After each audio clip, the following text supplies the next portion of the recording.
we started making names right away. And I loved it. I was robbing drug dealers, taking their gold right off their neck. And the shit we did, who's going to call the police on you? A drug dealer? I can identify with anything that was normal, to be honest with you. But I was born and raised in Brooklyn, New York. Yeah. 99% of the time, you're going to disagree. Just like the Donnie Brasco situation with Lefty. Yeah, because the reason why, they figure it this way. You brought this guy around, he ratted on everybody, now he ratted on you. You might turn around and join him and rat on us, so if we get rid of you, there's no connection between there and there, and they get rid of you.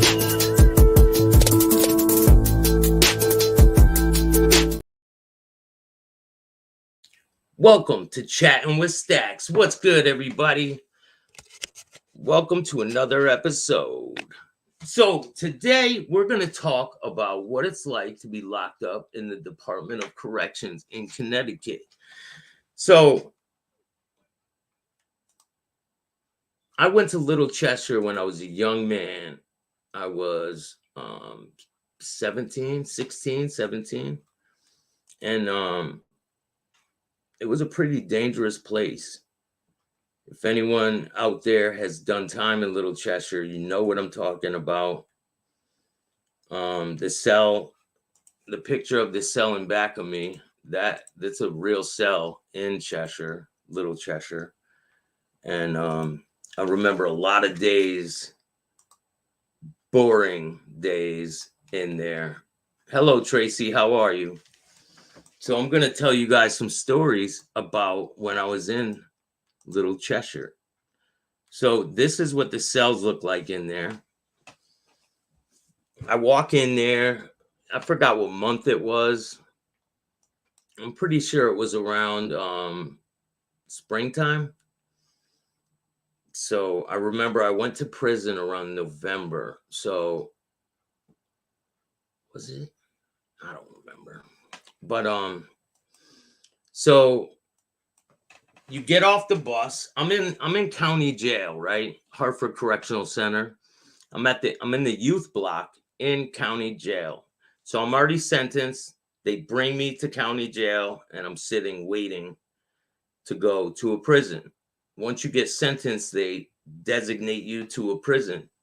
Depending on your crime and the level you are, that what really matters on what prison you're going to go to. But I was a young man back then, and just so happens that I committed a level 4 crime. So I had to go to a level 4 prison. And I'll show you a picture of what I looked like in that jail sentence right here. Life on the installment plan, my stay in the Department of Corrections. So this is me at 17 years old. I believe that was around Christmas time. So I get to Little Cheshire, and before I got there, Kid Rock, what's up, man? So before I get there, all the grown-ups at this county jail are telling me it's dangerous there, man. People get killed there and all this stuff. They're amping me up, right? And the other kids who are on the bus to go there, they're scared as hell too. Like, we're all on this bus to go there. I'm one of the only white guys there. It was mixed races, Spanish. Thank you, Tracy. So this is what the compound looks like. So you pull up and it looks like this. It's like, oh shit, I think I fucked up now. So you get off the bus, you follow all the other inmates, you're handcuffed, and you're handcuffed to each other, and they bring you to the AP room. That's where they strip you down and they check you for contraband. They give you your jumpsuit. So now in this prison, they have cottages, and there's 3 wings for each cottage. There's A, B, C, D, E, F, G, H, I, J. That's how they label these cottages. So A, B, C, D, E, F, H, I, J, K. A and B are on the left. A and B are segregation cottages. Now, this prison only holds people from 14 years old up to 24 years old. It's called Manson Youth Institution. And after I was in county jail, this is where I ended up. So I get off the bus, we go to the AP room. They give you a yellow jumpsuit, and they give you your bedroll and your sheet and your stuff like that, like soap, a bag of soap and razor and thing. I don't think they didn't give you a razor, but they give you a bag of soap, deodorant, stuff like that. Little tiny toothbrush. So you have your stuff and you got to carry it to the cottage that you're in. So now there's a main building. I'll show you that. And there's like a hallway in the main building.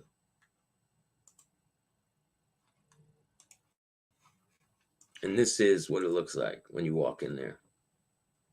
Now they make you walk like with your head down. You can't talk to anybody. This is what the hallways in MYI look like when you're on your way to a cottage.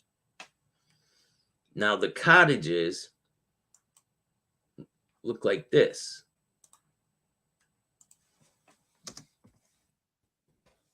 Let me see if I can get a better picture of it. No, that's pretty much all you're getting for that. It's crazy. They don't like people taking pictures for obvious reasons. But maybe you can see it through this picture. This is what the cottages look like on the outside. You see those two windows? So those are two cells against one another. And the way the cells are set up, when you first walk in, you have a bubble on the right where the guard stays. And to the left, there's a little slot, like a concession stand, where they pass the food out 3 times a day, breakfast, lunch, and dinner. In the middle of when you walk into the cottage, it's just a room, an open room, high ceilings, and it's like plexiglass walls with metal. And you could see through them, obviously, into the cell blocks. So there's 3 of them. So there's A, B, and C. Now, when you first get there, they bring you to D Cottage. I should have labeled them before I did this so you could see what I'm talking about. But D Cottage is, if you look to the left, that's A and B on the left, A, B, C, and then D. It goes A, B, C, D. So the one on the top there is D. That's where you go. That's the orientation cottage. When you first get off the bus, you get stripped down. They send you there. Now I walk in there. There's a guard named Biggie. They called him Biggie. That was his nickname. And he was a funny guy. But when you walk in there, you're locked in there. Like, the guard can look through the plexiglass window, but he can't do nothing. So if there's a fight or anything, you're fighting. Like, you're trapped in there, and you're just gonna have to handle your business in there because you're locked in there. That's where you eat breakfast, lunch, and dinner. Now, when you look into each corridor, each cell block, there's 2 on the left, there's 2, 4, 6 cells. And then on the right, 2, 4, 6. So there's 12 cells in each wing. That's 24 people. 12 cells in the next wing. That's 24. 12 cells in the next ring. That's 24. So it's about 73, 72 people, 72 kids in each of these cottages. So you can do the math on how many kids are in this whole place. Here, I'll do the math right now.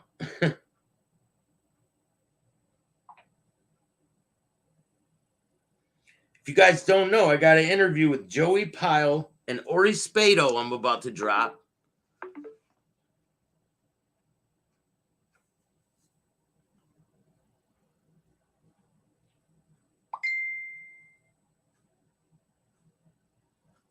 Well, that was easy. There's 730 inmates in this prison. I can look up online how many they say are in this prison, but there's probably a lot more than that now. They probably double bunk the cells and everything. This is an actual cell from this jail that I was in, Little Cheshire. So I get in there, right? I got my bedroll. I'm in a yellow jumpsuit. Everybody's staring at you. Now, this jail, this prison is a 23-hour lockdown prison. And if you guys don't know what that means, you have to be locked down 23 hours a day. They only let you out 1 hour a day. And that's bullshit, because it wasn't an hour a day. It was about 45 minutes a day they would let you out for. You would get 10 minutes to eat your meal. Now, when you get there, they give you a handbook, but they don't tell you anything. They don't say, here's a clock. Breakfast is at this time and this is at this time. They don't do that.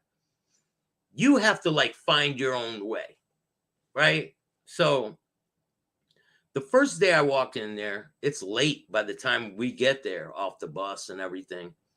Now, I'm with this other kid, a young black kid from one of the cities. I forgot where he was from. I think Bridgeport, something like that. So they tell us, you're in 6th cell, right? So I go down, I take the bottom bunk, and I start putting my mattress on, and he's putting his mattress on. He's getting everything together. And the inmates are yelling through the vents, screaming stuff. What they're going to do, you know, all that tough guy shit, like they do on the internet, you know, what they're going to do and this and that, all that rah, rah, rah shit. So I'm in the cell. I don't know what to expect. So what were you charged with and how much time did you get? I was charged with home invasion. I was 16 at the time, and I ended up getting around 2 years. So, but I was a juvenile. So, they sent me to a level 4 prison because of this crime. So I could tell you the guys a story on what sent me there. So I was a young kid. I was around 16 years old. I was drinking at the time. One of my friends calls me. I go to his house. I bring a gun with me. I had a shotgun. It was a 10 gauge shotgun, a single action 10 gauge. It had a sawed off stock and a sawed off barrel, and the serial numbers were scratched off. So I went to his house. He told me there was a person that owed him money for some weed or something like that. So I gave him the gun, and we went there to go get it. And the people called the cops, and the cops came. They chased us in the project. I ran down the basement. The cops busted the door in, and I was caught dropping shotgun shells. And I went to court. My bond, I think it was $10,000 back then. That was a lot of money back then. I ended up getting 2 years because I had a pending case for a stolen car. I was getting in trouble a lot up until this point. I think they thought if they brought me to prison that it would kind of like shake me up or something, but it didn't. So I end up in Little Cheshire, and they're yelling at me, right, in the cell, what they're going to do to me when the door opens. So the next morning comes, and I sharpened a pencil and the toothbrush. I'm like, listen, man, you're not just gonna, I'm not just gonna be a victim. It's not gonna happen. So the door pops and I step out. Nobody comes and does nothing. There was a lot of talk through the vents, but no one came out and did shit. There was a whole, I don't know, but everyone went and grabbed their trays for breakfast. So I come walking up. I grab my tray and I turn and look and I see a seat. So I sit down. Now a person comes up to me and they tell me, get up. And I'm like, no, I'm not getting up. And the first time this happened, I just went back to eating and nothing happened. I ended up going into my cell, and I get into my cell and they're all talking that shit again, right? So the next meal comes and I grab the tray and I waited for everyone to get their tray first. And then I got my tray and I go to sit down and there's nowhere to sit. They have these little round circular seats they're attached to the metal table. Now the cops would go in there and rip the seats out just to make the kids fight each other over seats and a place to sit. There was a fight over a place to sit every single meal. I am not exaggerating. This was every single time there was a meal, there was a fight over a place to sit. And I think it was designed by the cops. I'm going to get a correction officer who worked in the prison while I was there in the same wing. He's going to come on the show. He said he would. He's going to come on the show and explain what it was like for me back then. And I was a really arrogant kid. I didn't care about authority. I was very rude. And me and this officer had some confrontation in the jail. And I'll wait for him to come on to explain what happened. But I think it'll be quite interesting for you guys to hear his perspective on how things were there and what my stay was like there. So there ended up being this kid named Viking. If you're still out there, shout out to Viking. I believe he was from Torrington, Connecticut.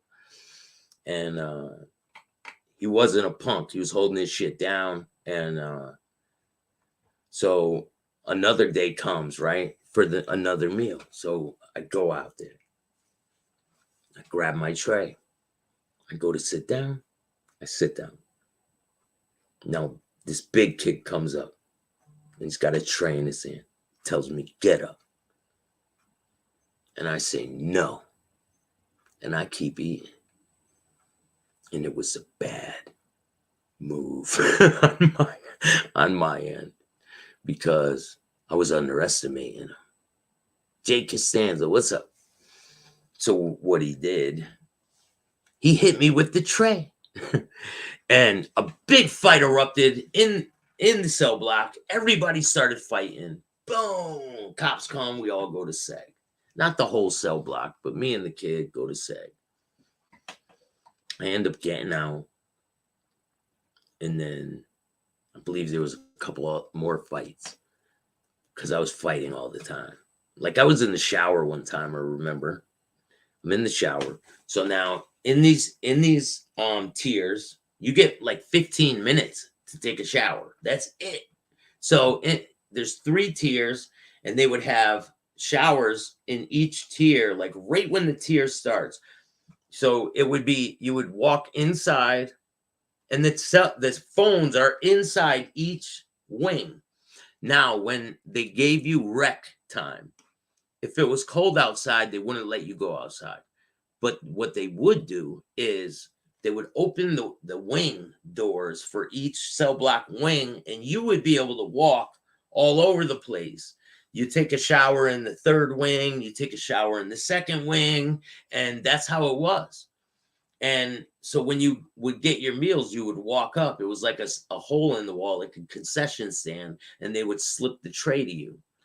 And listen, the food there was terrible. It was terrible. So they tell me I'm in SAG, right? And they're transferring me to another cottage. They tell me you're going to E Cottage. Now, A, B, C, D, E is right in the top, in the middle. Now, E and F cottages, from what people were telling me, were the ghettos. That's the ghetto. The worst of the worst. That was it. That's what people said. So that's where they send me. So I go down. By this time, I think I changed out the jumpsuit. I think I'm in a normal well, it's a jumpsuit, but it's not yellow. They have a tan jumpsuit. I'll show you. These are that's a two-piece tan. I'll show you the original picture. So that's a two-piece tan. That's around Christmas time, 1998, in a level 4. So after this experience in this jail, I get sent to an adult prison. We're going to get into that on different episodes because it gets really crazy. A bunch of murders happened while I was there. There was some famous people, a bunch of craziness. Petey, how are you, man? Shout out to everyone who checks out these stories. I really appreciate you taking the time. So I get to E Cottage, right? I walk in, put my shit down. Things are okay at first. So back then I was writing a lot of girls because I was a young kid. So these girls would send me pictures and things like that. Now, there was a kid in there. I forgot what happened. I went to a visit or something like that, and they came in my room and stole a picture of mine. So we're having problems, right? Now, there's no TVs. Some kids in there have TVs, but it's just me and another kid in a cell just like this. This is what the cells look like in Little Cheshire. This is the exact cell. Like, this is what they look like. You have a little door, food slot. There's a little window. The guard comes by every 15 minutes, and you just sit there like this. And this is what you do in prison. And people yell through the vents and all that tough guy shit, you know? So what ends up happening is they call rec one day, right? And I'm sleeping. Like, I got my face to the wall. I got my face to that wall, right? I'm laying on the bed. I'm in the bottom bunk, and my face is to that wall. Now, my bunkie jumps down. He's a little white kid. He jumps down, and he goes to rec, and he doesn't tell me anything. He leaves the door open, and I'm laying on the bed with my face to the wall. So this kid runs in my cell and punches me in my back. So I jump up, I grab a state boot on the ground, and he starts running out of the cell door, and I hit him with it. Bam! Right in the back of the head. It's a big clunky, big black state boot. And that's what they give you to wear. And I hit him with it, and he fell into the cell, like the cell block corridor. He fell, He got up and he ran to his cell. Now the cops seen a little commotion going on. They come running in there, and I'm like, ain't nothing happened over here. I don't know what you're talking about. Now they know I've been fighting all the time, constantly. And so they offer me a job in the laundry room. So I'm like, hell yeah, I want a job. And I get a chance to get out of E Cottage. So they transfer me to C Cottage. Now, C Cottage is, next time I'll label this so you guys can, so it's A, B, and then C. Now, people in there were telling me constantly, you want to go to C Cottage, you want to go to C Cottage, that's where you want to go. So that's where I went. And it took me a long time to get there. I think it took me like a year to get there finally. But I finally got there, got the job. And so my first job that I had there was I would be going from cell to cell, and they would put their sheets on each cell, and you just grab the sheet and throw it in this cart and you push it. Now, if you guys can see, I would have to walk from each cottage and collect these sheets. And there's a big basketball court in the middle. You see that cement in the middle? That's a big basketball court. And to walk up there, see those little things on the right of the cement, those are stairways. Now you would have to walk. If you had to go to medical, like if you had to go to the doctor, or if you had to go to school, they made you go to school in this jail. You would have to walk from the cottage. Now A and B are surrounded by barbed wire. You can't just go in and out of those cottages.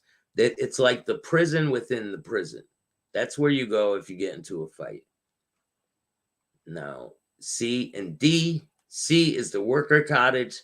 D is the orientation dorm. E and F are the ghetto.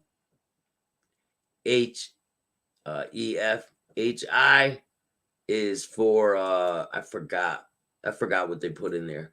But J and K were for like DUIs and for petty crimes like that. So E and F were full of killers. Like these kids were in there for murder. Some of them killed their parents. It was wild stuff. One kid killed a classmate. But it was constant fights in there. Constant fighting. So I get a job, and I don't really like collecting the sheets. It's a shitty job. They give you that job when you first get there. So I worked that job for like a couple months, and then I worked my way up to working in the laundry room, which is in the main building. Now the main building looks like this. Now the laundry room is off of one of these doors. I think it's right there on the left, to tell you the truth. I might be wrong, but I'm pretty sure that's where the laundry room is. So my job when I was in there, they had these big dryers in there and these big washing machines. You would get people's clothes in a laundry bag and you would just throw it in there and just turn it on. That was it. So they had other jobs in there, and you would work your way up to better jobs. So one of the jobs I had was pressing people's name tags onto their jumpsuits. So when you first get there, you get a yellow jumpsuit, and they call you canaries. It was funny.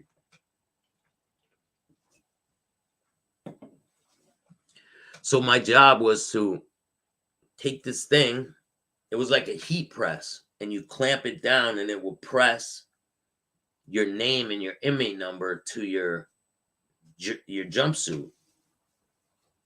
So that was my job, to just press names onto the jumpsuit and take old names off. And I didn't mind it, really. I started to like really get comfortable there. And you know what happens when you get comfortable in prison, right? What happens? Something happens and they make you uncomfortable. So one day we're in there, right? And the supervisor has to go do something. One of the inmates, I think, told him to do something like that. So one of the inmates comes up to me. This was a heavily gang-infested prison, Little Cheshire. It was full of Latin gangs, Los Solitos, Nietas, a lot of gang members there. So this one kid was there. I don't know what he did. I didn't ask, but the other inmates that were working in the laundry room, they're like, Bill, go watch the door. I'm like, okay. So I peek my head out of this hallway and I look down the hallway because the cop's down there. And these dudes grabbed another inmate, dragged him over to where I was working, and they put his hand in the heat clamp and they clamped it down. This kid was screaming, and the cop comes running back, and it was a bad scene. But they were saying it was an accident. What's good, Mob Rats Exposed? This is live, man. Good, just seen Staxx live. What's up, man? Joe Della, how are you? Thank you guys for joining me today, man. I really appreciate it. Yeah, this is live. I just figured I'd wing these stories. You can't be wrong with the truth. So what happens is I end up getting a TV finally, right? Finally, I get a TV. And I'm all excited. I'm like, yeah, I got a TV. This is great. So I'm getting comfortable in there. There's one guard in there gave us pizza and shit. And that was pretty memorable because when you're stuck in a cell that you feel like you're going to get crushed out in. My first time checking out Staxx live. Thank you, Petey. Appreciate that, man. So I used to hate being in prison. I would always think about home. I always wanted to go home. I never made this place my own. I never this is my house. This is mine, man. I didn't care about none of that shit. I just wanted to go home. So a lot of these kids were not going home. A lot of them had murder cases or shootings, robberies, all kinds of craziness. So one day, I'm on my bunk and I'm watching, I think it was Jerry Springer. And my bunkie jumps up. He gets up and he changes the channel. And I'm like, what are you doing, man? And I jump down off my bunk and I change the channel back and I get back up. And he changes the channel again. And I'm like, bro, he don't have a TV. I just got this TV. And I'm like, yo, don't touch my TV, man. Don't touch my TV. It's mine. And so I get back on my bed. He changes the channel again. So I jump down and I'm like, yo, you got a fucking problem? And he goes walking over to the cell door. That door. And he looks out of it, right? When he does that, I just jumped. I jumped. I put my foot on the toilet right here. Right here. And I sprung off it and I grabbed him by the neck and I started choking him. And he started trying to smash me against the metal bunk rail right here. There was a bunk bed right here. And he's smashing me, bam, against the bed rail, and I'm choking him. And he's smashing my back against the bed rail. And then he falls onto the bed, and I'm just choking him. And he passes out, right? And I let him go a little bit, and he starts coming to. And I'm like, you gonna stop? And he's like, He started getting all crazy, and I just choked him out again. So I kept doing it to him. I kept choking him out. Now, I was working out at the time. I was in shape, but I wasn't no crazy fighter or nothing. And I got beat up a bunch of times in there. I'm not gonna lie. Keep it real with you guys. So it was crazy. He gets up, he's like flailing around trying to it was funny, and he could not get out of it. So the guard ends up finding out. We both get in trouble, and they put the papers in. Guess what? Guess where I'm going? Adult prison. You're going to level 4, Staxx. Guess where else you're going? To a gang program. We're sending you to a gang program. I'm like, oh, that's great. So, this is 1998. They send me to Gardner Correctional Institution. Look it up. Now, Gardner Correctional Institution, it's like a nut house now.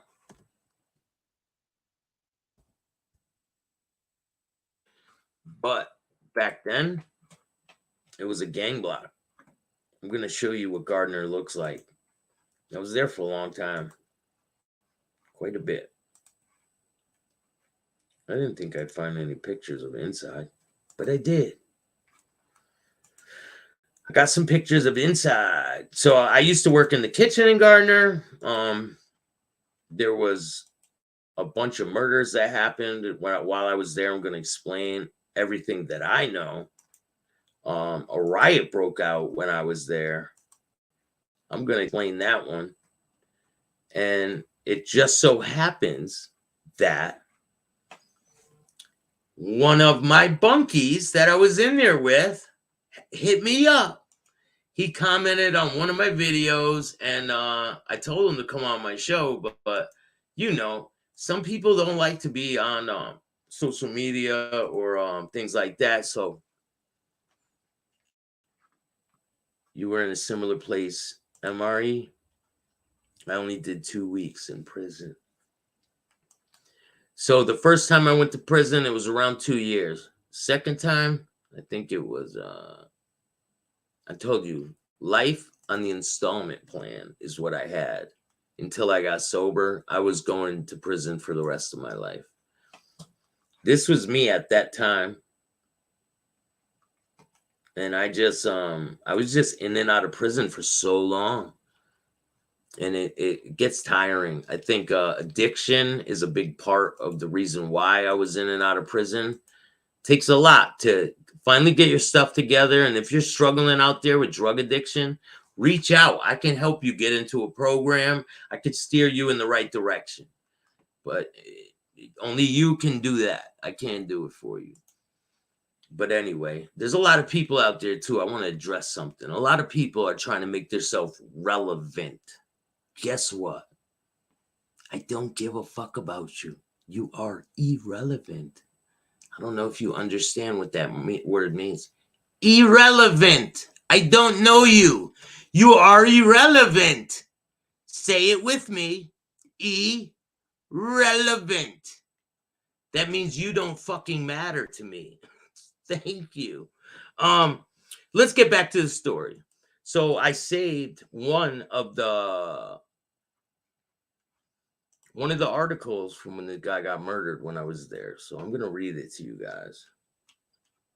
It's a pretty sad situation. This guy, he was young. And I remember when this happened, it was pretty bad. So from my end, I can tell you kind of what happened on my end, and then I'll read this article and you guys can piece together what you guys hear of the story. So one day I get transferred to this adult prison. Here's what it looks like.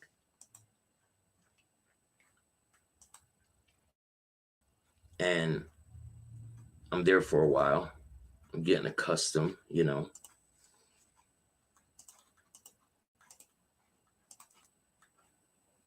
And I think I was already there for about 8 months when this incident happened. Now, this is what the place looked like inside.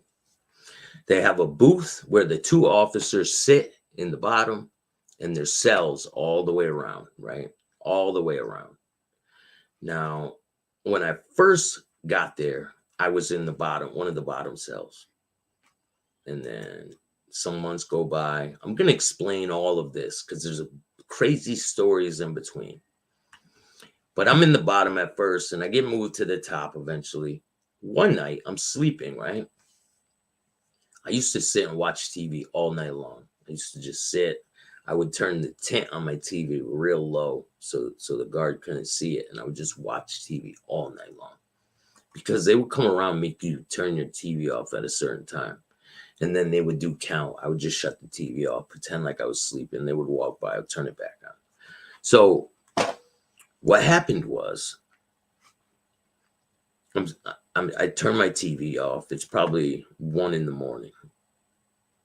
Probably, right? I fall asleep. And I hear screaming, banging and screaming, bang, bang, bang, and screaming. Just like, what the fuck is that? So I run up to the window and I look out and I see a guy getting dragged out of the cell with a sheet around his neck. And they're pulling him out and they're cutting it off his neck with these scissors. Like, you know, those EMS scissors. They're trying to cut it off, but it's like really tight on his neck. And you can tell the guy's dead. So I'm like, holy shit. Now, they pull him out and he's laying on the ground. And I'm looking from the top tier. I'm watching from, you see where that pole is? I'm watching from the left side of that pole, in the second cell over. And where this incident happened was directly under my cell. So I'm looking down from up top there, right? I'm looking down and they pull the guy out in handcuffs. But the day before, he had dreads. He was a white guy with dreadlocks. They were to his ass. They were long, thick dreads. Like a Rasta, like a white Rasta guy. And there was a lot of killers in this block, and he was in there for murder. They explained it in the article I'm going to read you. But so he shaved all his dreads off the night before during a wreck in front of everybody. Everybody was like, what the fuck is he doing? I believe he had a 60-year sentence. So he shaves all his dreads off. And I'm going to read you the story now. So it says, a correction officer was released after treatment at a Memorial Hospital after an attack in which Myers suffered 2 facial cuts. Happened toward the facility, department spokesman Beretta, 29, was in the day room. At least 7 other inmates receiving lunch about 11 a.m. when it occurred. None of the other inmates became involved.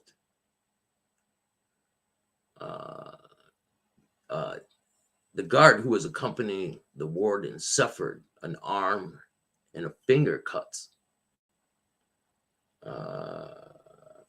He suffered bruises and scrapes. The inmate remained in a 4-point restraint closely monitored by guards, as he said. State police began a criminal investigation, praised the guards for the quick action before the inmate might become involved in calling the credit to the staff. Myers joined the Department of Corrections in 1975 and was named the warden of Northern Facility in February of 1999. Before that, he was the warden of Carl Robinson Institute in Enfield. He also is the major in Correction Department Tactical Operations Unit, which is responsible for deploying emergency response teams. He had strangled his cellmate. Barletta was placed at Northern in March of '99 after he strangled his new cellmate at the high security Gardner Correctional Institution in Newtown, Connecticut. Police believe that Barletta told them he killed the man, Kenneth Brigman, because Brigman disrespected him by using the toilet they shared while he was eating soup and crackers. Barletta stands 5'9" tall and weighs 170. According to Department of Corrections, he used a rag to strangle Brigman and then alerted the guards to the body, asking, "What do you want me to do with this?" That's bullshit. He used the sheet. I've seen it. But we're going to get back to the story on what happened after this incident. So, as a result, Barletta, in August of '99, was sentenced to life in prison without the possibility of parole. Records show at Gardner, he was serving a 60-year term after being convicted of killing one woman and wounding another in Norwalk, his hometown, during a street corner shooting spree in 1992. Witnesses said Barletta sprayed bullets from an AK-47 assault-type rifle in retaliation for a street dealer who cheated him out of $15 worth of cocaine. Michael McKinney, president of the union representing guards at Northern and other area prisons, cited recent increase in population at the Northern for the possibility and factor of Thursday's slashing. So the inmate who killed the other inmate that I witnessed slashed a guard when he got to the next prison. So it says, we have administration increasing the number of Northern, creating dangerous situation. It's unclear correlations between the double bunkie attack.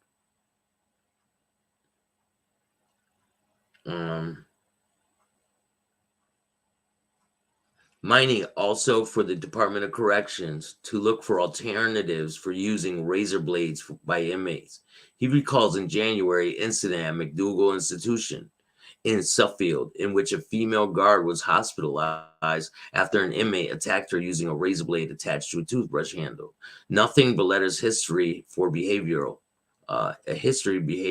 brutal behavior. They find ways to fashion almost anything. So what happened was, after this guy killed the other guy, right? It was pretty crazy witnessing that, them pulling him out of the cell, and then they handcuffed the guy, and I watched them bring him up the stairs and out of the unit. And then I watched them try to give this guy CPR and take him out, but he was gone. So they come back and they tell us we're all on lockdown. We can't leave the cells. Now, they left the lockdown for a long time. It was like 2 weeks.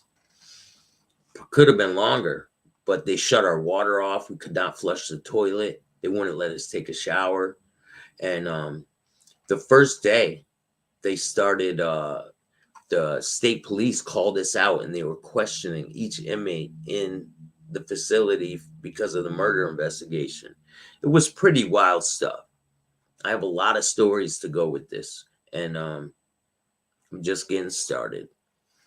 But shout out to Ivory, man. He knows what it is. He went through the struggle with me, and he held it down with me all the way to the door, and he's been solid ever since, from then till now. Shout out to Ivory Hancock, man. I appreciate you. And the guy that got killed, right, in the cell was just about to get released. 3 months he had. Let me tell you this story in closing with this one, right? Everett, what's up? How are you? Everett Sanchez. How are you? Renee, how are you? So the last day I was in this prison, right? Kid Rock. Hey, Staxx, gotta go. Great show. Thank you, man. So the last time I was in this prison, Gardner, there was my bunkie goes like this. Yo, you want to smoke a joint? And I'm like, nah. The next day, they call me, right, to the office. I go down there. They tell me to take a urine, right? They give me a cup. They say, take this urine. I'm like, what? And I'm thinking about the night before, my bunkie asking me to smoke weed. And they tell me to take a urine. So I'm like, what the fuck is going on? So I take the urine. It comes back clean. And they say, you're getting released tomorrow. They gave me parole back then. So I'm going to tell you how I started to build my life after that and how it all came crumbling down and how I built it up again to be where I am today. But if you guys like these stories I'm going to tell you, make sure you hit the like, subscribe, and notification bell so you could get my videos every time they drop. Yeah, man, definitely set up 100%. They didn't want me to go home, or it was fate that I didn't smoke. But either way, definitely a setup, 100%, man. And it wasn't my friend that tried to get me to smoke. It was someone else. My friend, Ivory, already left this prison. He got fired, something happened. He got shipped off, and I had a new cellie. It was definitely a setup. He was trying to get me to stay longer. So, especially if you got to go to prison, don't tell people when you're getting out.